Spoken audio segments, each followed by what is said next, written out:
오늘은 나오미와 룻이 베들레헴으로 오다라는 제목으로 함께 말씀 나누고자 합니다. 세 가지 내용을 살펴볼 텐데요. 첫째는 생명의 떡이신 예수님께로 돌아오는 나오미입니다. 본문 6절 말씀 보시면 그 여인이 모압 지방에서 여호와께서 자기 백성을 돌보시사 그들에게 양식을 주셨다함을 듣고 이에 두 며느리와 함께 일어나 모압 지방에서 돌아오려 하여 말씀합니다. 여기에 나오는 그 여인이 누구입니까? 바로 룻의 시어머니인 나오미입니다. 나오미는 자신의 며느리들과 함께 그 모압 지방에서 고향인 베들레헴으로 돌아오려 합니다. 자, 나오미는 왜 모압 지방에서 있었을까요? 그것은 고향인 베들레헴에 흉년이 들었었기 때문입니다. 룻기 1장 1절에 보면 사사들이 치리하던 때에 그 땅에 흉년이 드니라. 유다 베들레헴의 한 사람이 그의 아내와 두 아들을 데리고 모압 지방에 가서 거류하였는데 라고 말씀합니다. 이 베들레헴이란 말이 떡집이라는 뜻입니다. 레헴이 바로 떡, 양식이라는 의미인데 그 동일한 단어가 오늘 1절과 또 6절에서 반복되어 사용됩니다. 양식이 떨어져서 베들레헴에서 떠나서 모압으로 갔던 나오미는 이제 그 하나님께서 자기 백성들에게 양식을 주셨다는 소식을 듣고 다시 고향 땅 베들레헴으로 돌아오게 됩니다. 그런데 이 베들레헴에서 훗날 누가 탄생하시게 됩니까? 바로 우리 주 예수 그리스도이십니다. 요한복음 7장 42절에 보면 성경에 이르기를 그리스도는 다윗의 씨로 또 다윗이 살던 마을 베들레헴에서 나오리라 하지 아니하였느냐 하며 라고 말씀합니다. 여기에 기록된 성경 구절이 어디입니까? 바로 구약성경 미가서 5장 2절입니다. 베들레헴 에브라다야 너는 유다 족속 중에 작을지라도 이스라엘을 다스릴 자가 내게서 내게로 나올 것이라. 그의 근본인 상고에 영원에 있느니라 말씀합니다. 예수 그리스도께서는 이 구약성경 이 미가서의 예언대로 베들레헴에서 탄생하셨습니다. 베들레헴에서 탄생하신 예수 그리스도는 우리의 생명의 떡이 되십니다. 요한복음 6장 35절에 보면 예수께서 이르시되 나는 생명의 떡이니 내게 오는 자는 결코 줄이지 아니할 터이요 나를 믿는 자는 영원히 목마르지 아니하리라 말씀합니다. 오늘 룻기 본문에서 그 고향 땅 베들레헴에 흉년이 들어서 모압 땅으로 갔던 그 나오미가 다시 하나님께서 베들레헴에 양식을 주셨다는 소식을 듣고 다시 베들레헴으로 돌아왔습니다. 이것은 무엇을 의미합니까? 생명의 떡이신 예수 그리스도께로 돌아왔다는 의미입니다. 우리는 영원한 양식 되시는 예수 그리스도를 떠나서는 결코 살아갈 수 없습니다. 본문 6절 중반에 보시면 여호와께서 자기 백성을 돌보시사 그들에게 양식을 주셨다고 말씀합니다. 돌보셨다라는 말은 방문하다 그리고 주의 깊게 살펴보다라는 뜻입니다. 하나님께서 십수년 이상 이 흉년으로 황폐해진 땅 그 베들레헴에 직접 방문하셔서 풍성하게 양식을 베풀어 주셨다는 뜻입니다. 이러한 소식을 들은 나오미는 모압을 떠나 다시 베들레헴으로 돌아오게 됩니다. 하나님께서는 우리가 가장 절망적이고 또 암울한 순간에 우리를 찾아오셔서 우리의 은혜를 베풀어 주시는 분이십니다. 결코 우리를 잊어버리거나 내버려 두지 않으십니다. 90세가 되어 자녀를 낳을 소망을 다 잃어버렸던 그 사라에게도 하나님께서는 찾아오셔서 기쁨의 이삭을 주셨습니다. 그리고 애굽 땅에서 바로의 압제하에 있던 그 이스라엘 백성들에게도 찾아오셔서 출애굽 애굽의 압제에서부터 해방시켜 주셨습니다. 이처럼 하나님께서는 자기의 백성들이 고통 중에 있는 것, 그 환난을 그냥 내버려 두거나 방관하시는 분이 결코 아니십니다.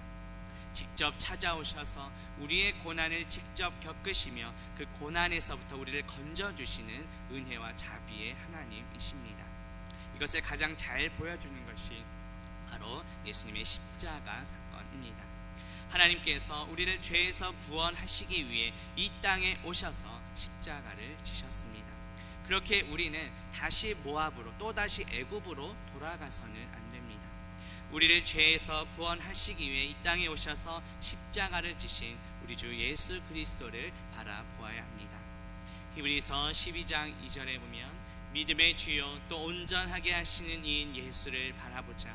그는 그 앞에 있는 기쁨을 위하여 십자가를 참으사 부끄러움을 개의치 아니하시더니 하나님 보좌 우편에 앉으셨느니라 말씀합니다. 생명의 떡이신 예수 그리스도께서는 우리 죄를 위해 십자가에서 피 흘려 죽으심으로 우리에게 영원한 생명을 주셨습니다. 우리가 지금 있는 곳은 어디입니까? 혹시 주님을 떠나 여전히 모압 땅에 그리고 애굽 땅에 머물러 있진 않은지 돌아봅시다. 생명의 떡집 그 베들레헴 되시는 예수 그리스도께로 나아갑시다. 생명의 떡이신 예수 그리스도 안에서 풍성한 생명을 누리며 살아가는 저와 성도님들 되시기를 주님의 이름으로 축복합니다. 두 번째 살펴볼 내용은 모압으로 돌아가는 오르바와 나오미를 따라가는 룻입니다. 본문 7절 말씀 보시면 있던 곳에서 나오고 두 며느리도 그와 함께하여 유다 땅으로 돌아오려고 길을 가다가 라고 말씀합니다. 자, 여기서 주목해 볼 부분이 바로 돌아오다라는 단어입니다. 그것이 원문의 3인칭 여성 단수형으로 쓰였습니다. 모압에서 유다 땅으로 돌아오는 주체가 나오미 혼자 한 사람이었다는 것을 강조합니다. 한글 성경으로 보면 두 며느리도 분명히 시어머니와 그 나오미와 함께 동행한 것으로 되어 있습니다. 이렇게 보입니다. 하지만 아직 이 두 며느리들의 입장은 좀 애매한 상태였다는 것을 드러내고자 나오미 혼자만 주어인 것처럼 표시가 되어 있습니다. 이때까지만 해도 두 며느리들의 그 동행은 확실하게 결정된 것이 아니었다는 것을 보여줍니다. 나오미 역시 이 두 며느리들을 다시 돌려보낼 작정으로 길을 나서게 되었음을 보여줍니다. 길을 가다가 라는 말 직역하면 그 길 안으로입니다. 유다 땅 베들레헴으로 다시 돌아가는 그 길이 얼마나 중요한지를 강조합니다. 성경에서 보통 길은 비유적으로 쓰여서 어떤 삶의 양식, 스타일 등을 언급할 때도 사용됩니다. 시편 1편 6절에서는 무릇 의인들의 길은 여호와께서 인정하시나 악인들의 길은 망하리로다 라고 말씀했습니다. 여기서는 선한 삶의 양식 또 악한 삶의 스타일을 의미하는 것으로 사용되었습니다. 또 이사야 55장 8절과 9절에서는 이는 내 생각이 너희의 생각과 다르며 내 길은 너희의 길과 다름이니라 여호와의 말씀이니라. 이는 하늘이 땅보다 높음 같이 내 길은 너희의 길보다 높으며 내 생각은 너희의 생각보다 높음이니라 하고 말씀합니다. 여기서는 하나님과 우리 인간이 다르다는 것을 보여주기 위해 더 강조하고자 이 길이라는 단어가 사용되었습니다. 오늘 본문에서 나오미와 두 며느리가 이제 유다 땅 베들레헴으로 가는 그 길 안으로 들어섰다는 것은 삶의 방향을 이제 전환했다는 것을 보여줍니다. 고통과 슬픔이 많았던 그 모압에서의 삶을 이제 청산하고 유다 땅 베들레헴으로 가는 그 길, 이전과는 전혀 다른 삶이 이제 전개될 것을 우리에게 보여줍니다. 그렇다면 우리가 걸어가야 할 길은 어디일까요? 요한복음 14장 6절에 보면 예수께서 이르시되 내가 곧 길이요 진리요 생명이니 나로 말미암지 않고는 아버지께로 올 자가 없느니라 하고 말씀합니다. 우리는 진정한 본향 하나님 나라로 가는 그 유일한 길이 바로 예수 그리스도 한 분밖에 없음을 믿어야 합니다. 아버지께로 나올 유일한 길은 오직 예수 그리스도 한 분뿐이십니다. 나의 삶의 길은 어디를 향해 있습니까? 예수 그리스도를 따라가는 이 제자로서의 삶이 너무 힘들어서 다시 모압으로 애굽으로 세상으로 돌아가려 하진 않았는지 돌아봅시다. 주님을 따르는 것은 이 세상이 추구하는 것과는 달리 좁은 길입니다. 마태복음 7장 13절 14절에 보면 좁은 문으로 들어가라 멸망으로 인도하는 문은 크고 그 길이 넓어 그리로 들어가는 자가 많고 생명으로 인도하는 문은 좁고 길이 협착하여 찾는 자가 적음이라고 말씀합니다. 죄악된 이 세상이 요구하는 대로 넓고 큰 길로 많은 사람들이 따라가는 그 길에 휩쓸려 따라가는 것이 아니라 좁은 길일지라도 오직 예수 그리스도만을 따라가는 저와 성도님들 되시기를 주님의 이름으로 축복합니다. 본문 8절 보시면 나오미가 두 며느리에게 이르되 너희는 각기 너희 어머니의 집으로 돌아가라. 너희가 죽은 자들과 나를 선대한 것 같이 여호와께서 너희를 선대하시기를 원하며 라고 말씀합니다. 나오미가 이제 두 며느리에게 말하고 있습니다. 이 둘이라는 표현은 오늘 본문에서 매우 중요한 의미입니다. 왜냐하면 이 두 며느리를 통해 뚜렷하게 이렇게 대조되는 각기 다른 두 가지 삶의 모습이 나타나기 때문입니다. 두 며느리가 처음에는 동일하게 시어머니 나오미를 따라 나섰습니다. 하지만 정작 이 삶의 갈림길에서 유다 땅 베들레헴까지 이 시어머니 나오미를 쫓아간 사람은 바로 룻 한 사람뿐이었습니다. 오늘 본문에서 나오미는 두 며느리들에게 자신을 따르지 말고 각기 자기 어머니의 집으로 돌아가라고 말합니다. 당시의 어머니의 집은 결혼과 관련된 그런 관용적인 표현이었습니다. 각기 어머니의 집으로 돌아가라는 것은 너희가 다시 새롭게 결혼해서 새로운 삶을, 새로운 인생을 시작하라는 말씀입니다. 여호와께서 선대하시기를 원한다고 말합니다. 이 선대라는 말이 헤세드인데 언약에 기초한 하나님의 사랑을 의미합니다. 약한 자가 곤궁에 처해 있을 때 강한 자가 자신에게 그런 의무가 없음에도 불구하고 자발적으로 보여주는 그런 충성을 의미합니다. 일반적으로 충성은 어떤 뜻입니까? 약한 자가 강한 자에게 보이는 것이 충성입니다. 그런데 성경에서는 전능하신 하나님께서 연약한 인간에게 베푸시는 사랑을 그렇게 표현합니다. 이 헤세드, 그런 충성의 사랑을 가장 잘 보여주신 분이 누구십니까? 우리 주 예수 그리스도이십니다. 전능하신 하나님께서 우리를 너무도 사랑하셔서 인간의 몸을 입고 겸손히 이 땅에 내려오셨습니다. 십자가에서 죽기까지 하나님 아버지의 뜻에 순종하셨습니다. 빌립보서 2장 6절에서 8절에 보면 그는 근본 하나님의 본체시나 하나님과 동등됨을 취할 것으로 여기지 아니하시고 오히려 자기를 비워 종의 형체를 가지사 사람들과 같이 되셨고 사람의 모양으로 나타나사 자기를 낮추시고 죽기까지 복종하셨으니 곧 십자가에 죽으심이라고 말씀합니다. 예수님께서는 구약에서 예언한 그 모든 말씀을 다 성취하셨습니다. 하나님께서 약속하신 것을 십자가에서 다 이루어 주셨습니다. 이 언약에 기초한 하나님의 사랑, 진정한 헤세드를 예수님께서 보여주셨습니다. 이 모든 사랑 우리에게 값없이 베풀어 주셨습니다. 우리의 자격과는 상관없이 주신 것입니다. 우리는 은혜로 이 구원을 받았습니다. 은혜란 받을 자격이 없는 자에게 값없이 베풀어 주시는 하나님의 선물입니다. 에베소서 2장 8절 9절에 보면 너희는 그 은혜에 의하여 믿음으로 말미암아 구원을 받았으니 이것은 너희에게서 난 것이 아니요 하나님의 선물이라. 행위에서 난 것이 아니니 이는 누구든지 자랑하지 못하게 함이라고 말씀합니다. 우리의 어떠한 자격과 전혀 상관없이 값없이 베풀어 주신 그 구원의 은혜에 날마다 감사하며 살아가는 저와 성도님들 되시기를 주님의 이름으로 축복합니다. 본문 9절 말씀 보시면 여호와께서 너희에게 허락하사 각기 남편의 집에서 위로를 받게 하시기를 원하노라 하고 그들에게 입맞춤에 그들이 소리를 높여 울며라고 말씀합니다. 이미 남편이 죽은 상태에서 재혼을 한다는 것은 당시 과부들에게 새로운 삶의 시작이라는 의미를 가졌습니다. 그렇지만 이 나오미는 재혼을 하기에는 이미 너무 늙었고 열정도 없었습니다. 그러한 상황에서 자신을 따라오는 이 두 며느리들에게 재혼하라 이렇게 권면했던 것은 그 며느리들이 새로운 삶을 살기를 진심으로 바라는, 며느리들의 행복을 기원하는 나오미의 마음이었다는 것을 보여줍니다. 사회적으로 아무런 힘도 없는 그런 연약한 과부의 신분이었지만 그나마 같이 있을 때 서로 위로가 될 수 있는 이 나오미와 며느리들은 헤어져야 하는 그런 상황과 그 아픔 속에서 고통스러워하며 결국 소리 높여 울게 됩니다. 본문 10절 말씀에 보면 나오미에게 이르되 아니니이다 우리는 어머니와 함께 어머니의 백성에게로 돌아가겠나이다 하는지라고 말씀합니다. 나오미와 며느리들은 내가 반드시 어머니와 함께 어머니의 백성께로 돌아가겠습니다 이렇게 말하고 있습니다. 굳은 의지를 보여줍니다.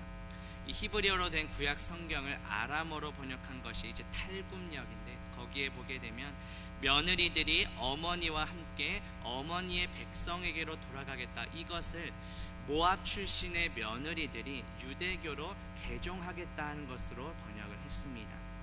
모압 여인으로서 유대 땅에 가게 되면 종교적인 차이도 있고 또 문화적인 관습의 여러 차이들도 있습니다. 또 여러 이질감으로 오는 충격들도 있을 것입니다.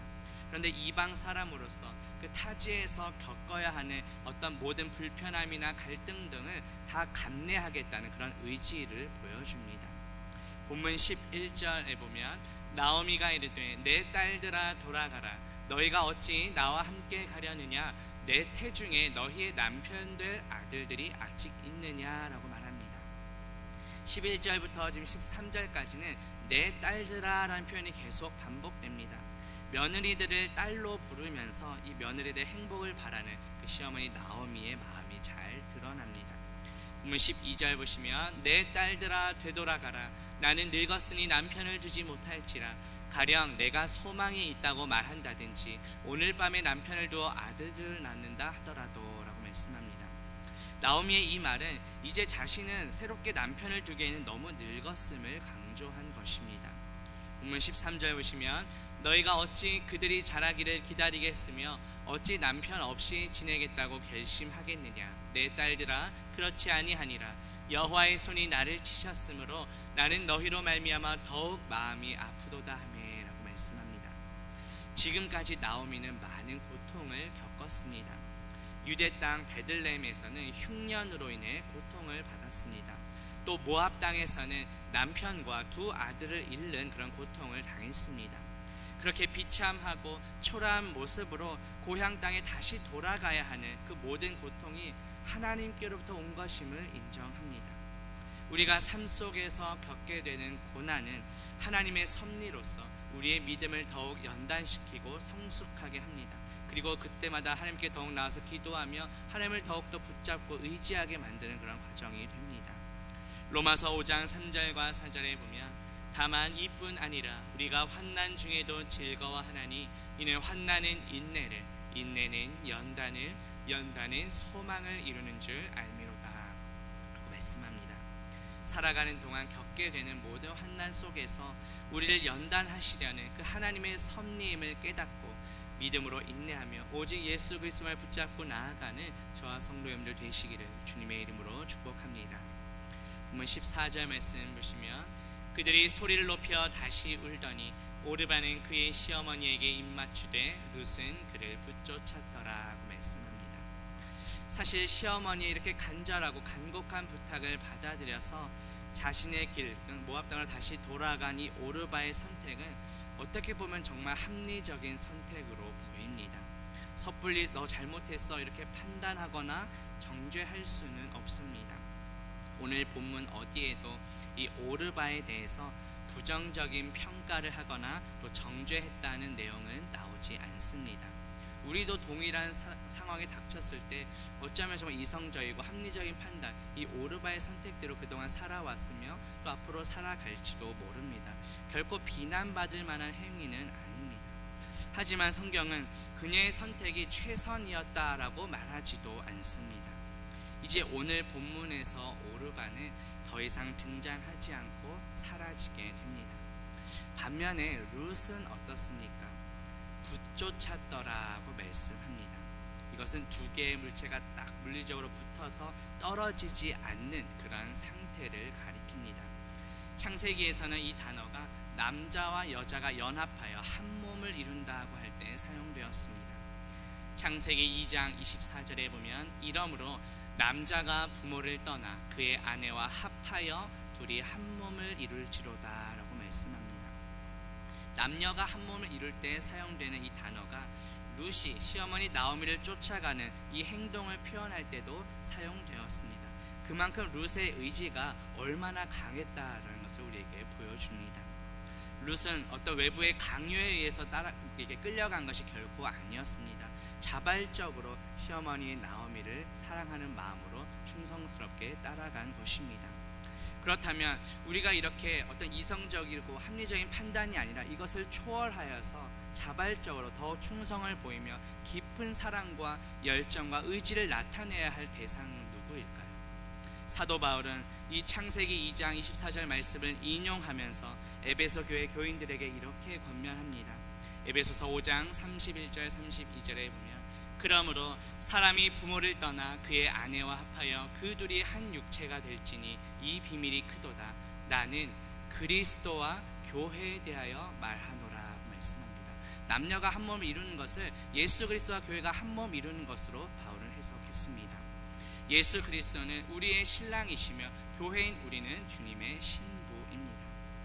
예수 그리스도는 교회의 머리이시며 우리는 주님의 몸된 교회 공동체입니다. 신랑과 신부가 한 몸인 것처럼 또 머리와 몸이 하나인 것처럼 우리는 예수 그리스도와 온전히 하나로 연합되었습니다. 우리의 신랑 되시며 교회의 머리 되시는 그 예수 그리스도와 날마다 동행하는 저와 성도님들 되시기를 주님의 이름으로 축복합니다. 마지막 세 번째 살펴볼 내용은 룻의 신앙 고백입니다. 본문 15절 보시면 나오미가 또 이르되 보라 내 동선인 그의 백성과 그의 신들에게로 돌아가나니 너도 너의 동서를 따라 돌아가라 하니 라고 말씀합니다. 룻의 동서인 오르바를 어떻게 말하고 있습니까? 그의 백성과 그의 신들에게로 돌아간 사람으로 표현합니다. 이것은 이방의 여러 우상들을 의미합니다. 나오미는 룻을 돌려보내기 위해서 이제 모압의 우상들까지 언급하면서 강하게 권면합니다. 처음에는 너희 어머니의 집으로 돌아가라고 했습니다. 또 그 다음에 너희 길로 가라고 이렇게 말했었는데 이제는 민족과 또 신까지 우상들까지 언급하면서 강하게 이야기합니다. 하지만 룻은 이렇게 나오미의 강력한 설득에도 불구하고 자신의 그 의지를 결코 바꾸지 않았습니다. 본문 16절 보시면 룻이 이르되 내게 어머니를 떠나며 어머니를 따르지 말고 돌아가라 강권하지 마옵소서. 어머니께서 가시는 곳에 나도 가고 어머니께서 머무시는 곳에서 나도 머물겠나이다. 어머니의 백성이 나의 백성이 되고 어머니의 하나님이 나의 하나님이 되시리니 라고 말씀합니다. 강권하다라는 말은 심하게 압력을 가하고 심하게 재촉하는 것을 가리킵니다. 지금까지 룻이 나오미의 말을 들으면서 마음에 매우 심한 압박감을 느꼈다는 것을 보여줍니다. 룻이 모압으로 다시 돌아가는 것은 마치 그 시어머니 나오미를 버리는 것과 같다 이렇게 지금 표현합니다. 결코 나오미를 떠나지 않겠다는 그런 결단, 단호한 의지를 보여줍니다. 쉽게 말해 죽어도 같이 죽고 살아도 같이 살겠다는 강한 의지입니다. 자신의 가족과 친척과 신까지 버린다는 것은 자신을 지금까지 지켜주고 보호해준 어떤 울타리, 이 보호 영역을 벗어나는 것을 의미합니다. 또한 시어머니의 백성과 그 하나님께로 간다는 것은 전혀 언어와 어떤 풍습, 또 사고 방식이나 가치관이 다른 그 타지에 가서 자신을 그 환경에 내어 맡긴다라는 뜻이 됩니다. 그로 인해 발생할지도 모르는 여러 불편함이나 고난도 감수하겠다는, 떠안겠다는 그러한 강한 의지입니다. 이러한 룻의 엄청난 희생과 각오는 주님을 따라가는, 예수 그리스도를 따라가는 제자의 모습이 어떠해야 하는지를 우리에게 보여줍니다.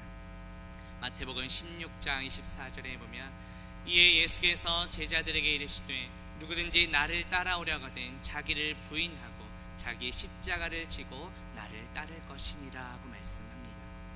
내가 주님보다 더 의지하고 있었던 그 우상들은 무엇입니까? 나를 보호하고 지탱해주는 그런 울타리나 존재들은 무엇이었는지, 주님보다 더 높아진 우상들, 또 주님 외에 내가 더 붙잡고 의지했던 것들을 내려놓고 오직 예수 그리스도만을 따라가는 저와 성도님들 되시기를 주님의 이름으로 축복합니다. 17절 보시면 어머니께서 죽으시는 곳에서 나도 죽어 거기 묻힐 것이라. 만일 내가 죽는 일 외에 어머니를 떠나면 여호와께서 내게 벌을 내리시고 더 내리시기를 원하나이다 하는지라고 말씀합니다. 이 본문을 직역하면 오직 죽음만이 나와 당신 사이를 떼어놓을 수 있습니다 라는 뜻이 됩니다. 오직 죽음만이 룻과 나오미 사이를 분리시킬 수 있다는 뜻입니다. 그러니까 반면에 살아있는 동안에는 결코 나오미를 떠나지 않겠다는 그런 단호한 의지를 보여줍니다. 17절 후반부에 보시면 여호와께서 내게 벌을 내리시고 더 내리시기를 원하나이다 라고 말씀합니다. 관용적으로 이러한 표현은 저주의 의미를 나타냅니다. 고대 근동에 있어서 이런 저주의 맹세는 목숨을 건 그런 엄숙한 맹세를 가리켰습니다. 그런데 여기서 주목할 것은 룻이 여호와의 이름으로 맹세했다는 것입니다. 룻은 이방 땅 모압 여인입니다. 그 모압의 신은 그모스였습니다. 그런데 룻은 그 모압의 신 그모스의 이름이 아니라 여호와의 이름으로 맹세했습니다. 이것은 무엇을 의미할까요? 룻이 시어머니인 나오미를 통하여 여호와 하나님에 대해 알고 있었다는 뜻입니다. 룻이 모압 땅을 떠나 유다 땅 베들레헴으로 가려는 것은 곧 무엇을 의미합니까? 여호와 하나님을 믿는 그 신앙 고백이라는 것을 우리에게 보여줍니다.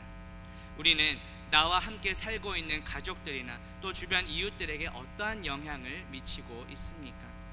마태복음 5장 16절에 보면 이같이 너희 빛이 사람 앞에 비치게 하여 그들로 너희 착한 행실을 보고 하늘에 계신 너희 아버지께 영광을 돌리게 하라고 말씀합니다. 우리는 나의 착한 행실이 아니라 우리 안에 계시는 예수 그리스도의 빛을 비추는 삶을 살아가야 합니다.